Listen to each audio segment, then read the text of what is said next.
আজ কর্তামশাইয়ের মনটা খুব খারাপ। বেচারা কি খাবে ঠিক করেছিল, আর বাড়িতে এসে খেতে হচ্ছে ডাল, আলু সেদ্ধ, ডিমের পোচ আর ভাত। তাই যাতে এটাই ভালো করে খেতে পারে, তাই আমি একটু সুন্দর করে তাকে সাজিয়ে দিয়েছিলাম।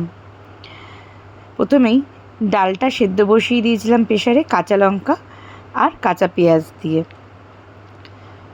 অন্যদিকে আমরা রেডি করে নিয়েছিলাম আলু চোখার জন্য রসুন কুচি, পেঁয়াজ কুচি, টমেটো কুচি, ধনেপাতা কুচি, আলু, শুকনো লঙ্কা আর কালো জিরে। আলুগুলো ভালো করে ধুয়ে মাইক্রোওভেনে দিয়ে দিয়েছিলাম, কারণ গ্যাস এখন সঞ্চয় করে চলতে হবে, গ্যাসের অভাব। তাই আলু সেদ্ধ করে গ্যাস নষ্ট না করে আলুগুলোকে মাইক্রোওভেনেই দিয়ে দিয়েছিলাম। ভাতও বসিয়ে দিয়েছি, আর ডিমগুলো ফ্রিজ থেকে বার করে রেখেছি পোচ করার জন্য। আলু সেদ্ধ হয়ে গেছে, কিছুক্ষণের জন্য ঠান্ডা করতে দিয়ে দিয়েছিলাম আলুগুলোকে। এই গরম গরম আলু ছোলা যাবে না। এদিকে ডাল সেদ্ধ হয়ে গেছে, ডাল ঢেলে তাতে নুন আর কাঁচা সর্ষের তেল মিশিয়ে রেখে দিয়েছিলাম। আলু ঠান্ডা হয়ে যেতেই এদিকে আলুগুলো ছুলে স্ম্যাশ করে একটু নুন দিয়ে রেখে দিয়েছি, আর কড়াইতে তেল গরম করে তাতে শুকনো লঙ্কা ভেজে আলুর মধ্যে তুলে নিয়েছিলাম। ওই তেলেই কালো জিরে ফোড়ন দিয়ে তারপর কুচিয়ে রাখা রসুনগুলো দিয়ে দিয়েছিলাম। একটু লাল হতেই দিয়ে দিয়েছিলাম পেঁয়াজ কুচি।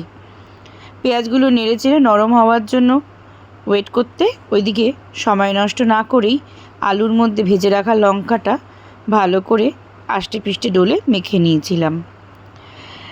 বুঝতেই পাচ্ছেন কর্তামশাইয়ের মন খারাপ, তাই একটু ভালো করেই আলু চোখাটা করে দিচ্ছিলাম।